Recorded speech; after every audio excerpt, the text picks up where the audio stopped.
Good morning गाईस. ही माझी नवीन idea आहे. तर आता आपण सरळ चाललो आहे कॅम्पसाठी. आजचं लोकेशन आहे खंदा कॉलनी सेक्टर 8. सेटअप लावून झाला आहे. आता मी फटाफट सगळ्यांचे एक्सरे काढतो. तर आज मी एकटाच आहे, माझ्यासोबत दादा नाही आहे, कारण दादा बाहेर गेला आहे कामासाठी त्याच्या. आज आपण कन्स्ट्रक्शन साईडला आलो आहे सेटअप लावायला.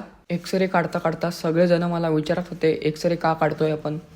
मग त्यांना सांगितलं पनवेल महानगरपालिकेतर्फे टीबी मुक्त अभियान एक्सरे कॅम्प चालू आहेत म्हणून. मग मी शेवटचं एक्सरे काढून पॅकअप केलं. आपल्या रिक्षामध्ये सगळा सेटअप टाकून जाऊया आता डायरेक्ट आपल्या लॅबवरती. सेंटरला पोचलो आहे आपण. सेंटरला कोण नसल्यामुळे सेंटर लॉक करून जावं लागलं. तर लॉक काढून आतमध्ये सगळा सेटअप ठेवूया. तर सगळा सेटअप आतमध्ये ठेवला आहे. आता एक्सरे एडिट करत बसू. एक्सरे एडिट करून झाल्यानंतर भूक लागली जरा, मग डायरेक्ट गेलो नाश्ता करायला. आम्ही तिघजण होतो, सुजान दादा, सीताराम दादा आणि मी. मस्तपैकी आम्ही तिघांनी मंचुरियन भेळ खाल्ली. नाश्ता करून झाल्यावर केक आणायला गेलो, कारण आज आपल्या ताईचा बड्डे होता. केक बुक करून झालाय. तितक्यात पप्पांचा फोन आला. पप्पा म्हटले आपला टेबल रेडी झाला आहे, त्याला लॅबवरती घेऊन जायचंय. मग काय, आपला टेबल गाडीमध्ये टाकून सरळ निघालो आपल्या लॅबवरती.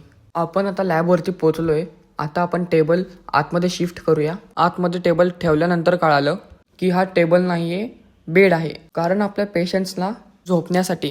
डायरेक्ट जाऊया घरी, कारण आपल्या दीदीचा बड्डे देखील करायचा आहे. घरी आल्यावर बघितलं मित्राच्या घरी दीदीचा बड्डे सेलिब्रेट करता येईल. तिथे झाल्यावर आपल्या घरी देखील बड्डे सेलिब्रेट केला. बड्डे सेलिब्रेट करताना स्पार्कल पेटलं नाही.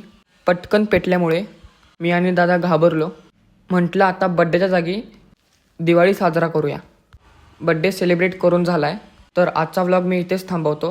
असेच मोर मिनी व्लॉग पाहण्यासाठी फॉलो करा आपल्या न्यू इंस्टाग्राम पेजला आणि लाईक देखील करा. तर भेटूया पुढच्या नवीन व्लॉगमध्ये. Thank you so much for watching. Bye.